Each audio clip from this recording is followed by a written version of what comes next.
pace. I do believe the defendant needs to go to prison. I do believe the defendant's, in this particular situation's crime was heinous in the way she tracked down, located, showed up, and then killed Ms. Thompson. With that, the court does sentence Ms. Thompson to a adjudicated guilty sentence to life in prison. Under Florida's criminal punishment code, that's without parole, and she will serve the remainder of her life in prison. At 5 a.m. on July 13th, 2022, 23-year-old Kayla Hodgson was stabbed to death in her Tamarac, Florida apartment by a woman who had traveled 1,500 miles to kill her. But it wasn't the crime itself that revealed the true nature of this case. It was what happened in a Florida courtroom on a Monday in early December 2024, when Judge addressed 31-year-old Sakiyna Thompson directly and said, "I do believe the defendant's crime was heinous in the way she tracked down, located, showed up, and then killed Miss Hodgson." Those words sealed Thompson's fate. Life in prison without the possibility of parole. If you're already hooked and want to see how justice unfolds in cases like this, where we break down every courtroom moment, every word from the judge, every reaction from the families, then hit that like button right now. Subscribe to Crime Lab Report and turn on that bell icon. Because when you don't subscribe, stories like Kayla's don't get the attention they deserve. And these courtroom moments that define justice stay hidden. Let's change that together. The sentencing hearing was a final chapter in a case that had gripped South Florida for over 2 years. Thompson had been convicted just weeks earlier in October 2024, and the jury had taken only 1 hour to find her guilty of first-degree murder. 1 hour. Think about that. 12 people heard all the evidence, deliberated, and unanimously agreed she was guilty in less time than it takes to watch a movie. But the conviction was just the beginning. The sentencing hearing was where Kayla's family would finally have their voices heard, where Thompson would face the consequences of her actions, and where a judge would decide how the rest of her life would unfold. The courtroom was packed that Monday morning. At least 10 of Kayla's family members and friends had shown up to give victim impact statements. These weren't just formalities. These were mothers, sisters, brothers, and friends who had lived with the pain of Kayla's death for over 2 years, and this was their moment to tell Thompson and the court exactly what she had taken from them. One by one, they stood up and spoke directly to the woman who had murdered someone they loved. The emotion in that room was suffocating. You could feel the weight of their grief, the rawness of their anger, and the emptiness left by Kayla's absence. Thompson sat there listening, or at least appearing to listen. Her defense attorney had mentioned in the pre-sentence investigation report that Thompson had made some comments to family, but when given the opportunity to read those comments aloud in court, she declined.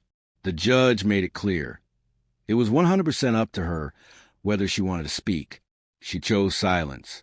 What do you say when you've been convicted of flying across the country to kill someone out of jealousy? What words could possibly matter at that point? Now, I'm going to play you the full court video so you can hear exactly what happened in that courtroom.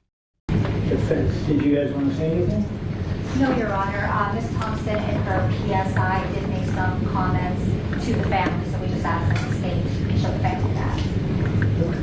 Well, I'm not going to read them. If she wants to read them, she can read them, but that's 100% up to her. So having said that, anything else we need to do before sentencing? No, Your Honor. Okay, so with that, court read the PSI, read the letters in support of the defendant, heard from every single member of the family wanted to speak to me with regard to Ms. Thompson. With that, I'm sorry, with the decedent, Kayla. Having said that, and having watched the trial and having watched the jury's reactions to each individual thing that was placed in evidence, and having watched the witnesses testify as to what they testified to, it's interesting that I note that the defendant was in the beauty business, and the beauty business is what led the police to the defendant through the DNA sample that was found underneath the fingernail of the victim. With that, I also understand I have no discretion whatsoever, nor would I want any discretion whatsoever with regard to this particular case. I do believe the defendant needs to go to prison. I do believe the defendant's, in this particular situation's crime was heinous in the way she tracked down, located, showed up, and then killed Ms. Thompson. With that, the court does sentence Ms. Thompson to adjudicated guilty sentence to life in prison. Under Florida's criminal punishment code, that's without parole. And she will serve the remainder of her life in prison.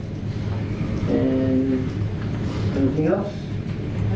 In order restitution reserved. Total order reserve restitution. The outstanding court costs will be a civil lien. With that, anything further with regard to the defendant? No, Your Honor. No, Your Honor. Okay. With that, Ms. Thompson, you have 30 days to appeal the sentence of court. If you cannot afford a lawyer will represent you. And I will make the pre-sentence investigation letters and the information that was presented to me a part of the court proceedings. Thank you very much. And our business is concluded for the day.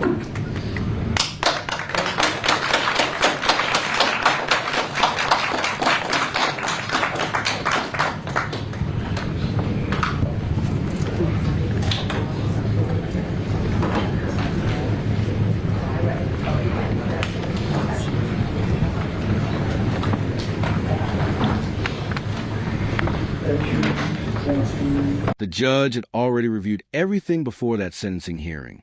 He'd read the pre-sentence investigation report, gone through letters written in support of Thompson, and most importantly, he'd watched the entire trial unfold in his courtroom. He'd seen the jury's faces as each piece of evidence was presented. He'd watched witnesses testify. And there was one detail he found particularly interesting, almost ironic in a twisted way. Thompson worked in the beauty industry back in New York.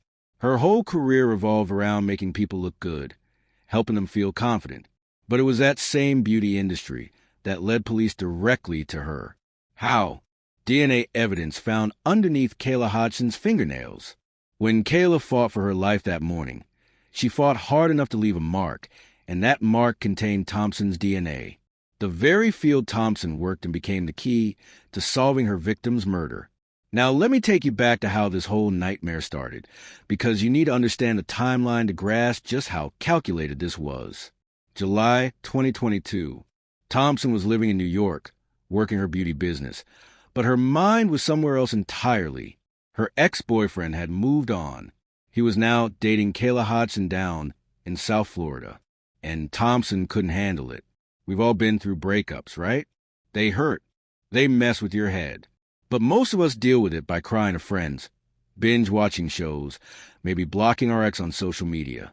Thompson's response was to book a flight to Florida days before the murder, not to talk, not to get closure. Prosecutors proved she flew down there with the intent to kill. Think about the planning that went into this. She didn't just show up on impulse. Thompson created a fake Uber account, so her real identity wouldn't be traced. She wore a mask to conceal her face. She somehow tracked down Kayla's exact address in Tamarac. And then she showed up at 5 in the morning, when most people are deep asleep, when the world is quiet and dark. Kayla answered her door, probably confused about who would be visiting at that hour, and within moments, she was being attacked. The confrontation was brutal. Kayla was stabbed multiple times. She fought back desperately, which is how Thompson's DNA ended up under her fingernails, but ultimately Kayla lost her life right there in her own apartment.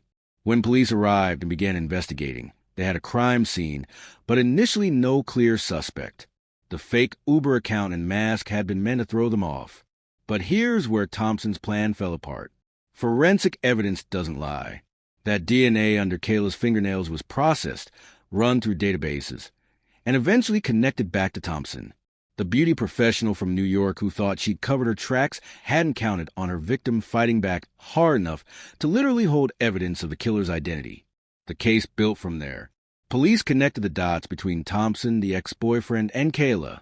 The motive became crystal clear: jealousy, obsession, the inability to accept that a relationship had ended. By the time Thompson was arrested and brought to trial, prosecutors had built an airtight case.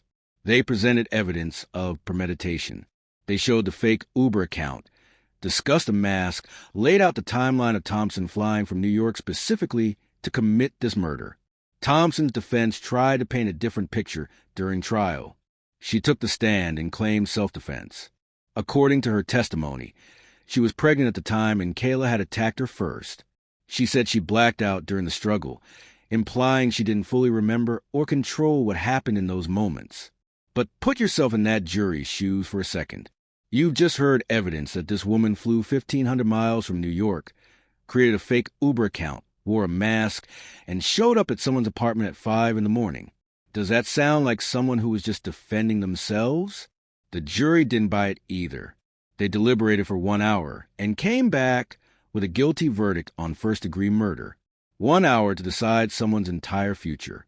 Fast forward to that December 2024 sentencing hearing. After all 10 family members and friends of Kayla had given their victim impact statements, after the tears and the pain had filled that courtroom, it was time for the judge to speak. He made something very clear from the start.